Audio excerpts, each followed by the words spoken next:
ਪਹਿਲਾਂ ਗੱਲ ਮੌਸਮ ਦੇ ਹਾਲ ਦੀ ਤਾਂ ਪੰਜਾਬ ਦੇ ਵਿੱਚ ਸੀਤ ਲਹਿਰ ਤੇ ਸੰਘਣੀ ਧੁੰਦ ਕਾਰਨ ਪਰੇਸ਼ਾਨੀਆਂ ਦੇ ਵਿੱਚ ਲਗਾਤਾਰ ਵਾਧਾ ਹੋ ਰਿਹਾ ਹੈ।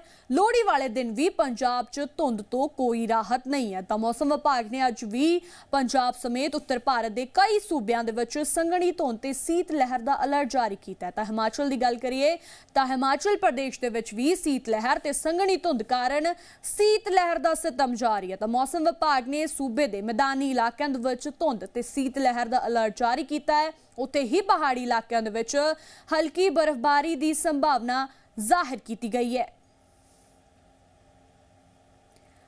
तो मेरे नाल मेरे सहयोगी अंकुश डोभाल शिमला तो जुड़े हुए ने, उन्होंने तो पहला रुख कर दिया। तो अंकुश, शिमला में इस वक्त कैसा मौसम है, तापमान क्या कह रहा है? देखिए, शिमला में लगातार इंतजार हो रहा है बर्फबारी और बारिश का। अभी तक 2026 की शुरुआत जब से हुई है तो 1 जनवरी के दिन के हल्के फाहे को छोड़ दिया जाए तो उसके बाद से ना तो बर्फ के फाहे गिरे हैं और ना ही कोई बारिश हुई है। हालांकि सुबह और शाम के वक्त की जो तापमान है उनमें लगातार गिरावट रिकॉर्ड की जा रही है और जो प्रदेश भर में शुष्क ठंड पड़ रही है वो लोगों की परेशानी का सबब बनी हुई है। अगर दोपहर के वक्त की अधिकतम तापमान की बात करते हैं तो 14 से 15 डिग्री तक के तापमान रिकॉर्ड किया जा रहा है और रात के वक्त कि तापमान लुढ़क कर 1 से 2 डिग्री पर आ जाता है और जो ठंड महसूस होती है वो लगभग माइनस की ठंड महसूस जो है वो शिमला में की जा रही है। इसके अलावा अगर हम हिमाचल प्रदेश के अन्य इलाकों की बात करते हैं तो जलाशय और मैदानी इलाके जहां पर नदियां हैं वहां पर घने कोहरे को लेकर येलो अलर्ट जारी किया गया है और लंबे वक्त से जब से दिसंबर महीने की शुरुआत हुई है तब से लगभग रोजाना यहाँ पर घना कोहरा छा रहा है, जिसमें सुंदरनगर, बल घाटी, बिलासपुर और शिमला का साथ लगता है जो कोल डैम का इलाका है, जो सुन्नी तत्ता पानी जहां पर कोल डैम है, वहां पर लोगों को धुंध की वजह से परेशानी झेलनी पड़ रही है। और आलम ऐसा है कि लोगों के लिए विजिबिलिटी जो है लगभग 20 से 30 मीटर की रह जाती है और कई इलाकों में तो ये विजिबिलिटी 10 मीटर से भी कम की है। इसके अलावा अगर हम पहाड़ी इलाकों की बात करते हैं तो यहाँ पर तापमान और भी ज्यादा कम है। लाहौल स्पीति, किन्नौर और कुकुम सेरी ये ऐसे इलाके हैं जहां पर हल्की बर्फबारी बीते दिनों हुई थी और यहाँ पर तापमान में भारी गिरावट भी देखी गई है। जो तापमान है कुकुम सेरी में वो -10 तक जा रहा है और आने वाले दिनों में इस तापमान के और अधिक लुढ़कने की संभावना है। दोपहर के वक्त के तापमान में और शाम के वक्त के तापमान में एक बड़ा जो है वो अंतर देखा जा रहा है और इस अंतर की वजह से शुष्क ठंड लगातार बढ़ रही है। शुष्क ठंड की वजह से लोग वायरल की चपेट में आ रहे हैं, बुखार की चपेट में आ रहे हैं और लोग बीमार पड़ रहे हैं। अगर हम नवंबर महीने की बात करते हैं तो तकरीबन 95% तक कम बादल बरसे।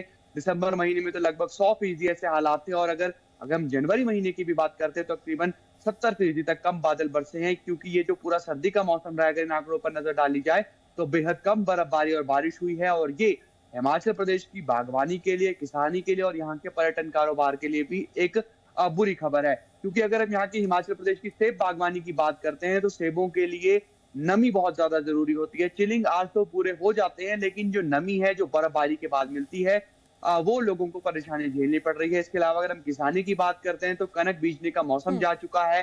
लोगों को नमी ना मिलने की वजह से जमीन जो है वो सख्त रही और उसकी वजह से बिजाई भी नहीं हो सकी है। यही वजह है कि लोग परेशान हो रहे हैं और लगातार इंतजार हो रहा है बर्फबारी के साथ बारिश का।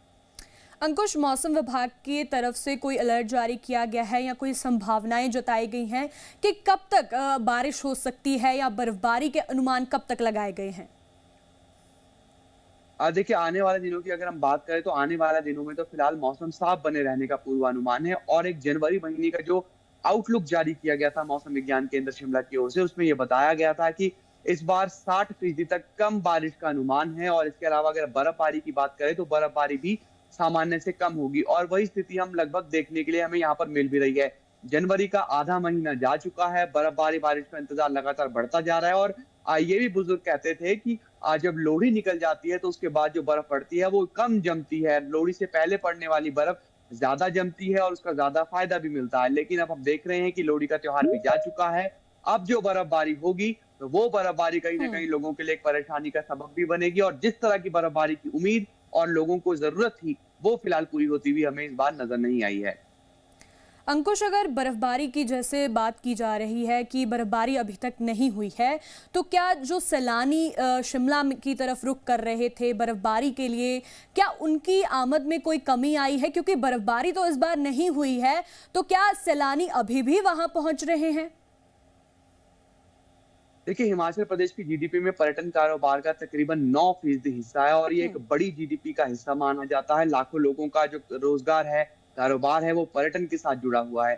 अगर हम हिमाचल प्रदेश की बात करते हैं तो बर्फबारी ना होने की वजह से निश्चित तौर पर एक नकारात्मक असर यहाँ के पर्यटन कारोबार पर पड़ा है। हालांकि बड़ी संख्या में 25 दिसंबर के बाद से यहाँ पर पर्यटकों का आना शुरू हुआ था, लेकिन जिस तरह की उम्मीद थी पर्यटक यहाँ पर आएंगे, मजा लेंगे बर्फबारी का, वो हमें यहाँ पर नजर नहीं आया और निश्चित तौर पर पर्यटकों की आमद पर भी इसका असर पड़ा है। और लगातार हम जो ग्राउंड रिपोर्ट जनता को दिखा रहे हैं, अपने दर्शकों को दिखा रहे हैं, उसमें हर सैलानी लगभग यही बात करता है कि अगर बर्फबारी होती तो शिमला आने का, हिमाचल आने का जो मजा है वो दोगुना हो जाता। लेकिन बर्फबारी ना होने की वजह से जो मलाल है, जो मायूसी है, वो सैलानियों के हाथ लग रही है और इसका असर जो है वो हिमाचल प्रदेश के पर्यटन कारोबार पर भी पड़ रहा है।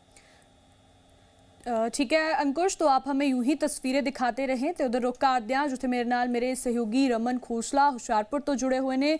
ਰਮਨ, ਪੰਜਾਬ ਦਾ ਮੌਸਮ ਇਸ ਵਕਤ ਕਿਹੋ ਜਿਹਾ ਹੈ? ਕਿਉਂਕਿ ਹਿਮਾਚਲ ਦਾ ਮੌਸਮ ਸਾਨੂੰ ਅੰकुश ਜੀ ਨੇ ਦੱਸਿਆ ਕਿਹੋ ਜਿਹਾ ਹੈ, ਪਰ ਪੰਜਾਬ ਦੇ ਮੌਸਮ ਦੀ ਗੱਲ ਕੀਤੀ ਜਾਵੇ, ਪੰਜਾਬ ਦਾ ਮੌਸਮ ਕਿਹੋ ਜਿਹਾ ਹੈ? ਤਾਪਮਾਨ ਇਸ ਵਕਤ ਪੰਜਾਬ ਦਾ ਕੀ ਕਹਿ ਰਿਹਾ ਹੈ? ਤੇ ਪੰਜਾਬ ਦੇ ਮੌਸਮ ਦੀ ਗੱਲ ਕੀਤੀ ਜਾਵੇ ਤੇ ਖੁਸ਼ਕ ਠੰਡ ਦੇ ਨਾਲ ਜਿੱਥੇ ਘਣੀ ਧੁੰਦ ਛਾਈ ਹੋਈ ਹੈ, ਜੇਕਰ ਗੱਲ ਕੀਤੀ ਜਾਵੇ ਤੇ ਅੱਜ ਦੇ ਹੁਸ਼ਿਆਰਪੁਰ ਦੇ ਟੈਂਪਰੇਚਰ ਵੀ ਤਾਂ ਲਗਭਗ ਜਿਹੜਾ ਹੈ 2 ਡਿਗਰੀ ਦੇ ਆਸ-ਪਾਸ ਕਿਹਾ ਜਾ ਰਿਹਾ ਹੈ, ਕਿਉਂਕਿ ਠੰਡ ਬਹੁਤ ਜ਼ਿਆਦਾ ਹੈ। ਲੇਕਿਨ ਦੇਖਿਆ ਜਾਵੇ ਤਾਂ ਤੁਸੀਂ ਮੇਰੇ ਪਿੱਛੇ ਦੇਖ ਸਕਦੇ ਹੋ ਕਿ ਪਿੱਛੇ ਬਿਲਕੁਲ ਜਿਹੜਾ ਹੈ ਇਸ ਵਕਤ ਵਿਜ਼ਿਬਿਲਿਟੀ ਬਿਲਕੁਲ ਦਿਖਾਈ ਦੇ ਰਹੀ ਹੈ। ਲੇਕਿਨ ਕੁਝ ਦੇਰ ਪਹਿਲਾਂ ਜੇਕਰ ਅਸੀਂ ਗੱਲ ਕਰੀਏ ਤੇ ਇਸ ਵਕਤ ਜਿਹੜੀ ਧੁੰਦ ਸੀ ਬਿਲਕੁਲ ਘਣੀ ਸੀ, ਜਿਸ ਦੇ ਚੱਲਦੇ ਬਿਲਕੁਲ ਰਾਸਤਾ ਵੀ ਨਜ਼ਰ ਨਹੀਂ ਸੀ ਆ ਰਿਹਾ ਔਰ ਕੁਝ ਹੀ ਦੇਰ ਬਾਅਦ ਜਿਹੜੀ ਹੈ ਧੁੰਦ ਜਿਹੜੀ ਹੈ ਡਾਊਨ ਹੋਣੀ ਸ਼ੁਰੂ ਹੋ ਗਈ, ਜਿਸ ਦੇ ਨਾਲ ਜਿਹੜਾ ਮੌਸਮ ਸਾਫ਼ ਹੁੰਦਾ ਨਜ਼ਰ ਆਇਆ। ਲੇਕਿਨ ਗੱਲ ਕੀਤੀ ਜਾਵੇ ਠੰਡ ਦਾ ਪ੍ਰਕੋਪ ਜਿਹੜਾ ਹੈ ਦਿਨ ਪ੍ਰਤੀ ਦਿਨ ਵਾਧਾ ਹੋਇਆ ਨਜ਼ਰ ਆ ਰਿਹਾ ਹੈ।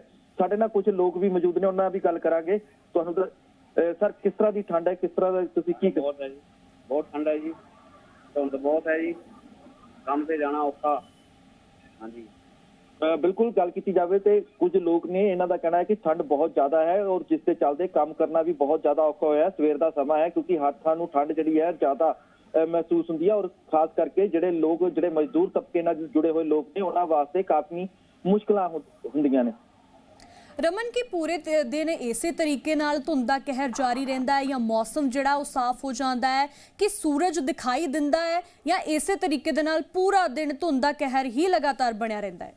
ਪਿਛਲੇ 1-2 ਦਿਨਾਂ ਦੀ ਗੱਲ ਕੀਤੀ ਜਾਵੇ ਤੇ ਜਿਹੜਾ ਸੂਰਜ ਦੇਵਤਾ ਨੇ ਉਹ ਕਿਤੇ ਨਾ ਕਿਤੇ ਲੁੱਕਾ ਛੁਪੀ ਕਰਦੇ ਹੋਏ ਨਜ਼ਰ ਆ ਰਹੇ, ਕਿਉਂਕਿ ਲਗਭਗ ਦੁਪਹਿਰ 12-1 ਵਜੇ ਤੋਂ ਬਾਅਦ ਥੋੜੀ ਜਿਹੀ ਧੁੰਦ ਛੱਡਦੀ ਹੈ ਤੇ ਧੁੱਪ ਨਜ਼ਰ ਆਉਂਦੀ ਹੈ। ਲੇਕਿਨ ਕੁਝ ਹੀ ਦੇਰ ਬਾਅਦ ਜਿਹੜਾ ਹੈ ਮੌਸਮ ਦੇ ਵਿੱਚ ਬਦਲਾਅ ਹੋ ਜਾਂਦਾ ਹੈ ਤੇ ਸ਼ੀਤ ਲਹਿਰ ਚੱਲਣੀ ਸ਼ੁਰੂ ਹੋ ਜਾਂਦੀ ਹੈ, ਜਿਸ ਦੇ ਚੱਲਦੇ ਜਿਹੜੀ ਹਲਕੀ ਧੁੰਦ ਜਾਂ ਵਾਤਾਵਰਨ ਦੇ ਵਿੱਚ ਜਿਹੜਾ ਹੈ ਨਮੀ ਜੀ ਦਿਖਾਈ ਦੇਣੀ ਸ਼ੁਰੂ ਹੋ ਜਾਂਦੀ ਹੈ, ਜਿਸ ਦੇ ਚੱਲਦੇ ਜਿਹੜਾ ਹੈ ਲੋਕ ਜਿਹੜਾ ਹੈ ਠੰਡ ਦੇ ਪ੍ਰਕੋਪ ਨੂੰ ਝੇਲਦੇ ਹੋਏ ਨਜ਼ਰ ਆ ਰਹੇ ਨੇ। ਠੀਕ ਹੈ ਅੰकुश ਤੇ ਰਮਨ, ਸਾਨੂੰ ਮੌਸਮ ਬਾਰੇ ਜਾਣਕਾਰੀ ਦੇਣ ਦੇ ਲਈ ਬਹੁਤ-ਬਹੁਤ ਸ਼ੁਕਰੀਆ।